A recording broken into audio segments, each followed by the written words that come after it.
Amanda's wedding in Beautiful Cornwall. As you can see, there are two best men, so you might be comfortable. It's a long one. Our speech will be neither short nor succinct. Yeah, Keith and I were both made up when Al asked both of us to be his best men. Out of the box thinking, we liked it. But it hadn't escaped either of us that there was method in Al's madness. Being the thinking man that he is, by choosing two of us, at least he had half a chance of having somebody that could actually speak at this point. Against the odds of this wonderful hospitality and what feels like a wine pipeline flowing from France, Keith and I are actually both able to speak at the moment. And so if there's such a thing as a best men double act, you're looking at it. Will it be twice the pleasure or twice the pain? Well, Al has actually already done this, but we'd like to give thanks to Alistair and Amanda's parents for the whole shindig. So thanks to him.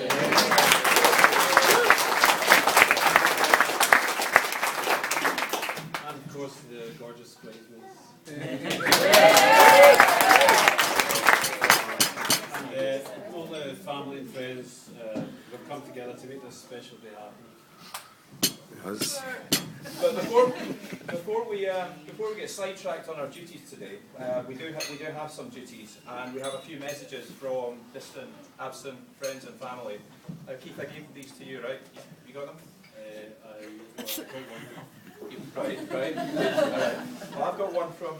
There were a number of people actually that gave us telegrams, but the theme was quite similar. It was a lot of love. Yeah, we love you. Great people. Hope you have a great time. Have a great life. Lovely. Julie in Florida. Kay in the Central Belt. Helen in San Francisco. Kerry and Dee in Belfast. So lots of absent friends. We have one special one from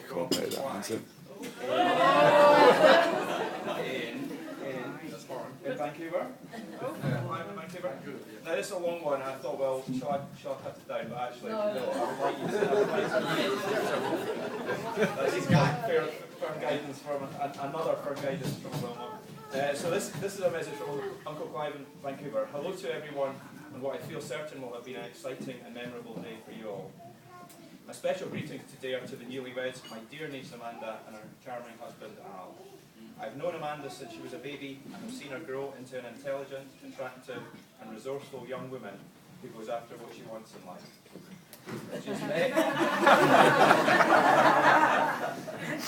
She has met and married a young man that I liked immediately in first meeting. Al struck me as an open, forthright and friendly man who has doubtless entered this new phase of their life with wisdom and a protective hand. You both have every opportunity in life. You have your health, you have your families, you have your interesting vacations, and you have each other. Grasp them to the fullest. I am wishing you much happiness, the strength to overcome life's inevitable hurdles, and a wonderful evening with friends and family tonight, the like of which you will never forget. Lots of love.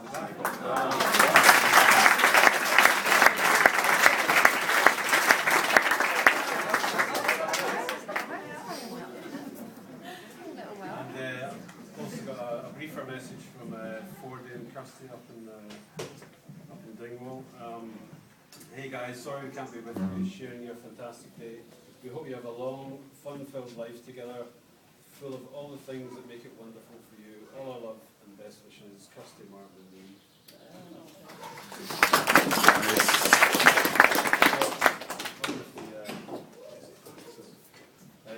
We've known Alistair, or rather Al, or more usually for quite some time now. I was an eager participant at his legendary Huntley parties in the mid-90s, when his remote tattoo farm was turned into a hedonist paradise over a long summer weekend. He's always been a boy who likes to party. We'd meet up for nights out in Edinburgh and Glasgow, and for parties at the equally legendary farm. Next week, Al is booked onto a kitesurfing course down at Penzance with Rodney Lee and myself. Okay. Jen, you might want to reconsider this. Shouldn't be too dangerous, eh? What could go wrong? Well, Keith has already taken the precaution of informing the RNLI, the lifeboats, the Cornish RAF has a Sea King helicopter on standby. By the end of the speech, I think you'll understand Keith's precautionary approach. It was about this time in the mid-90s that Al joined Stuart and I for kite bugging adventures on long Scottish beaches. This involved sitting in a buggy while flying a large power kite and being propelled along a beach. For the skilled, it will also involve tacking and being propelled back along the beach. But for those less skilled, the return journey will be on foot, dragging the kite and buggy behind. We call this the walk of shame. The walk of shame. Al knows it well. So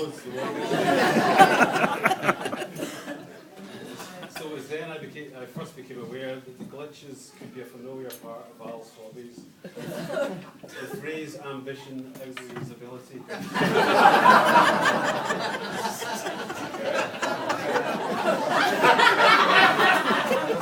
So talking about those parties, Keith, yes, I too remember that unforgettable hospitality of Al's back in the day. And it's reassuring to see that he hasn't lost his touch for a good shindig.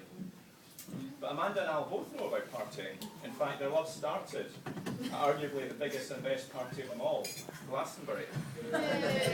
Hey. Their eyes met across a muddy field 10 years ago today. Holding hands. Yeah, I remember it as early Saturday morning, and you were drinking Pestle. in the outside of Jasper. Fair cider. With a big smile on his face, and I put it down to his gorgeous nature.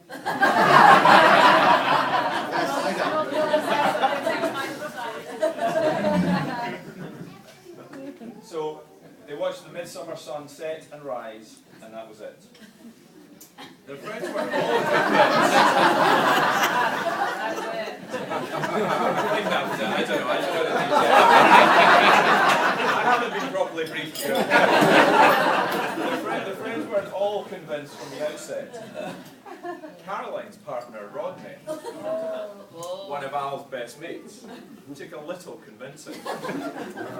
He soon warmed to the idea, of course. He knows how wonderful the Wilmot girls are after all. But it's a very pleasing side effect of today's proceedings, and one that would definitely be remiss of me to miss. It's to congratulate Al and Rodney on getting one step closer to being fully fledged legal brother-in-laws.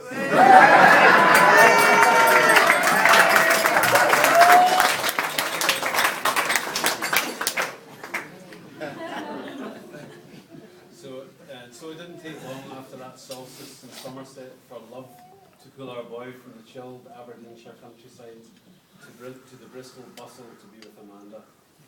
Setting up home in Bristol, Al took on a few makeshift jobs to help make ends meet. He phoned me once hanging off the edge of a multi-storey car park in Cardiff in a cradle applying silicone to expansion joints. He was quite enjoying the practical working life again. Until Cutsy introduced him to climbing. Knee injury ensued.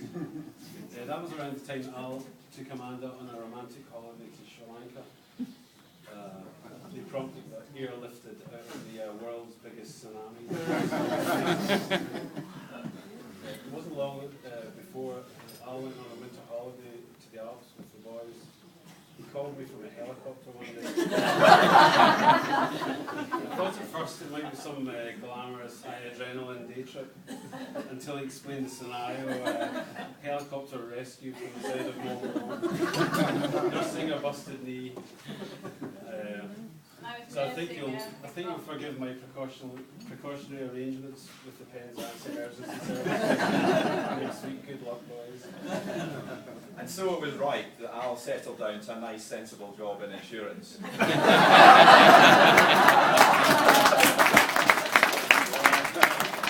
Not just just any insurance, of course. The reassuringly expensive insurance of the NFU Mutual. By doing so, he demonstrated very good husband potential to Amanda. Not only was he more than capable of applying his hand to many trades to put bread on the table, but he could better himself and even turn his farmer genes into a high potential NFU suit job. After a few blissful years in Bristol, their love was growing, literally, and along came their two beautiful daughters, Lily Starr and Sophie Rose.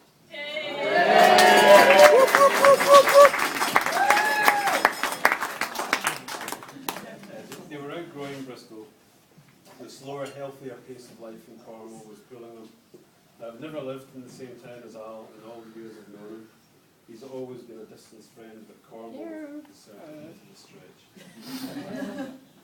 It seems lovely down in this part of the world, and I look forward to them settling down for a bit and putting out some roots. I'm a little closer to Al than Keith is. I live in Oxford, and I sold my Scottish soul to England some time ago. But I've enjoyed numerous trips to Penhallow Farm and now to Water Lane. It's always a tremendous pleasure to spend time with Amanda and Al and their two gorgeous daughters. They've got into Cornwall life with full gusto. Al and Amanda have even bought a little sailing boat called La Colette and are mastering the art of sailing.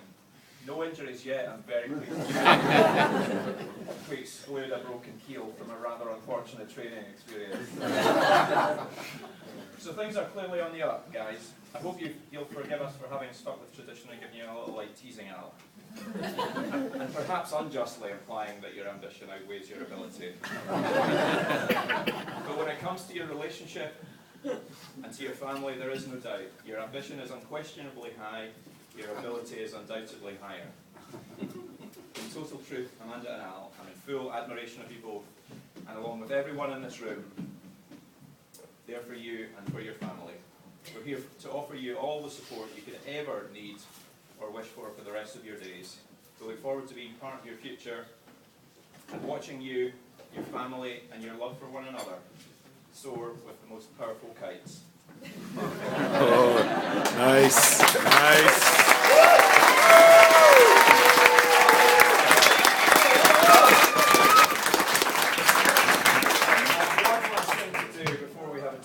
To this lovely couple. I have always been a big proponent of Amanda and Al's relationship. I've even gently coaxed Al at times that he should really get his finger out of his ass. But not all of you in this room have been such big proponents from the outset. I've accepted a number of bets over the years that Al would never propose to Amanda. And today, Al has proved us wrong, proved you wrong, and I'm now collecting those bets.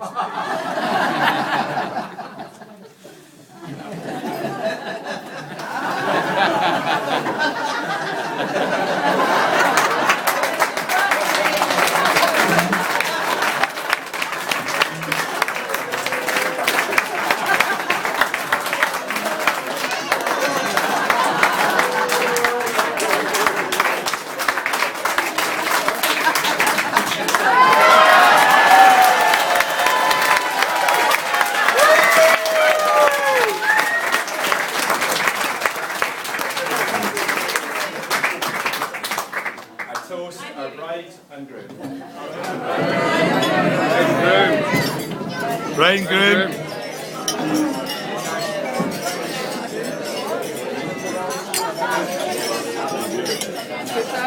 Cheers.